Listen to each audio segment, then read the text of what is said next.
Qed niktiblek fil-kapaċità tiegħi ta' kap tal-Oppożizzjoni u ta' membru tal-Kamra tar-Rappreżentanti sabiex niġbidlek l-attenzjoni għall-avvenimenti politiċi li seħħew fl-aħħar sigħat.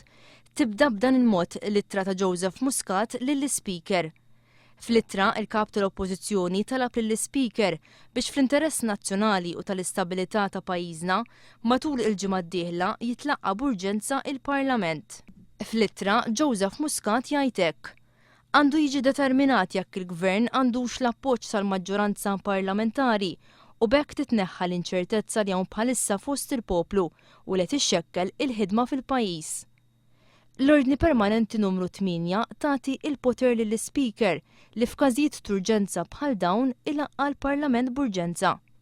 Fl-ittra, il-kap tal-Oppożizzjoni innota li dikjarazzjonijiet riċenti li saru jindikaw li hemm maġġoranza tal-membri tal-Kamra li jaqblu li l-Parlament jitlaqqa b'urġenza.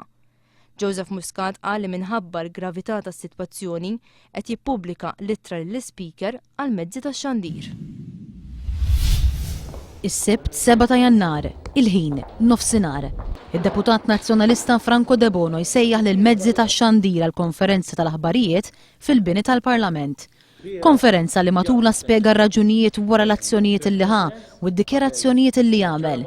Franco De Bono qal li mhux ser jibqa' jagħti appoġġ lil Lawrence Gonzi bħala Prim Ministru. Lest li tappoġġa l xi ħadd ieħor li jkun Prim kull min ikun basta mhux hu. Għal-mistoqsija ta' dan l-istazzjon, De Bono qal illi jaqbel li Gonzi għandu jitlob vot ta' fiduċja. Laqas jaqbilna illi nagħmlu xi xhur ta' inċertezza. Jemmen li l-Parlament m'għandux jistenna sa 18 ta' Jannar biex jerġa' jibda jiltaqa', iżda għandu jiltaqa' qabel. Saħaq ukoll li l-Prim Ministru għandu jmur ant il-President. Għandu jmur ant il-President, jekk mhux diġà mar jien naħseb kellu jmur. Il-Prim Ministru għandu jmur ant il-President. Għax this is democracy. This is democracy. Imur biex jirriżenja u jxogħol il-Parlament. Biex jaffarieh biex jaruh.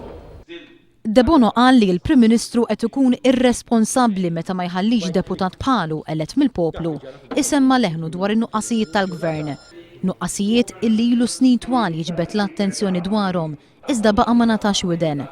Mistoqsim il-ġurnalisti jekk jaħsibx li għandu jirriżenja, Franco De Bono wieġeb hekk. U inti tkun lest li tirriżenjanti f'dak ċirkostanzi? Għalfejn irriżenja.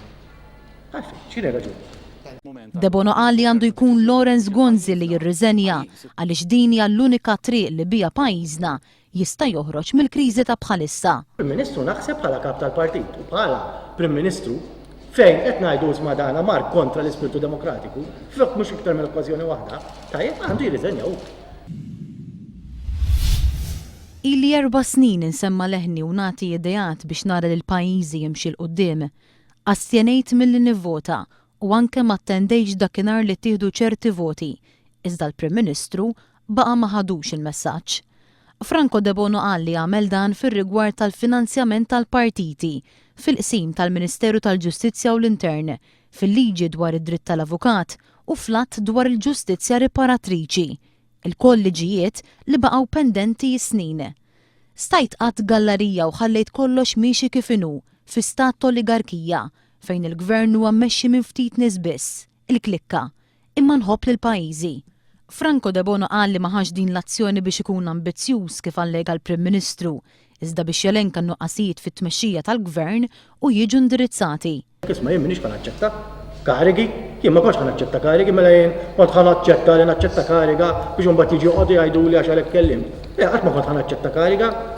Dwar il-qsim tal-Ministeru tal-Ġustizzja u l-Intern, Franco De Bono staqsa għaliex il-Prim Ministru ħalla lil pajjiż f'inċertezza.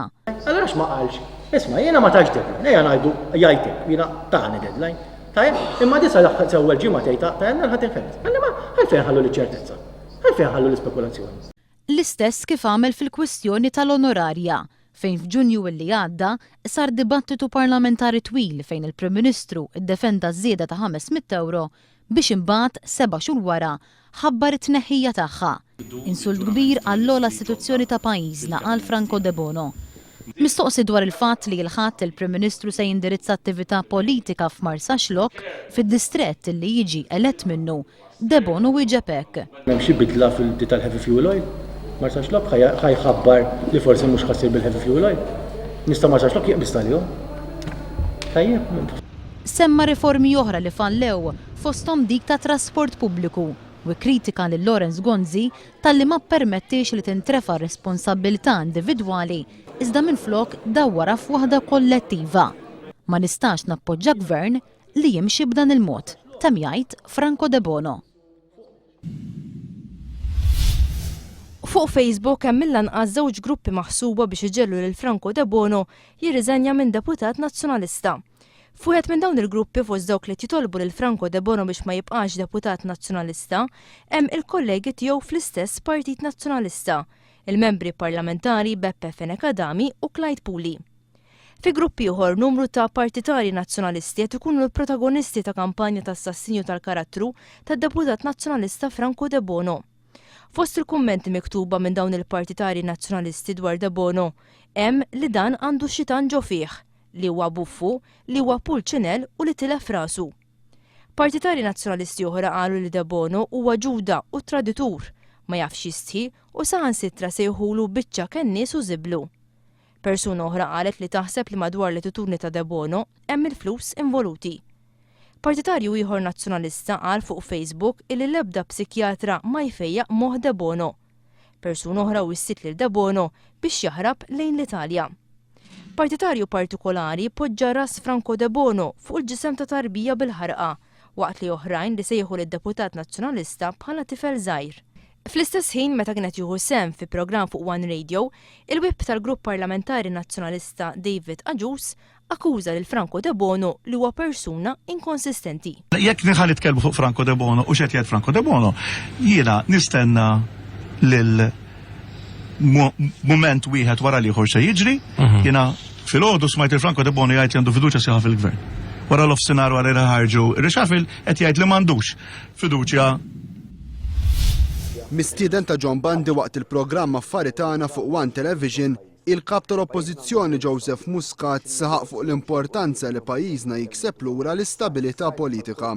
Għandek bżonn l-istabilità, għandek bżonn iċ-ċertezza, għandek bżonn tkun taf li min huwa responsabbli politikament fil-pajjiż moħħu fit-tmexxija tal-pajjiż, mhux moħħu f'affarijiet interni. Għal Joseph Muscat l-unika soluzzjoni sabiex terġa' tinkiseb lura din l-istabilità politika hija bil il-Prim Ministru jsejjaħ vot ta' fiduċja mill-aktar fis possibbli. Li jkollok sitwazzjonijiet politiċi ta' instabilità bħal dawn ikompli jara n-negozji min ikun irid jagħmel ċertu tip ta' investimenti f'pajjiżna jibda jaħsibha sakemm jara li s-sitwazzjoni politika tistabilizza ruha u allura biex jaċċerta lill-pajjiż u lill-investituri li hawn stabilità, il-Prim Ministru jrid bil-fors jagħmel vot ta' fiduċja.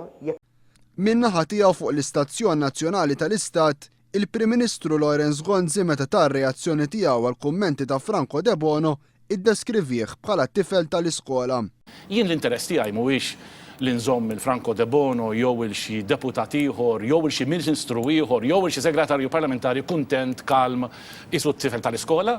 Lawrence Gonzi ddeskriva wkoll l-attitudni tad-deputat Franco De Bono bħala waħda tal-logħbu li tħares biss lejn l-ambizzjonijiet personali u egoistiċi.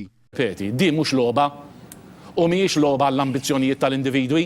U għażiet li ma jistax jifhem ir-reazzjoni ta' De Bono u ddeskriva l-attitudni tiegħu bħala waħda ħażina ħafna. Imma li issa f'kuntest ta' bidla ta' kabinet, reshuffle. L-Onorevole De Bono jieħu il-pożizzjoni jiena naħseb huwa żball kbir ħafna u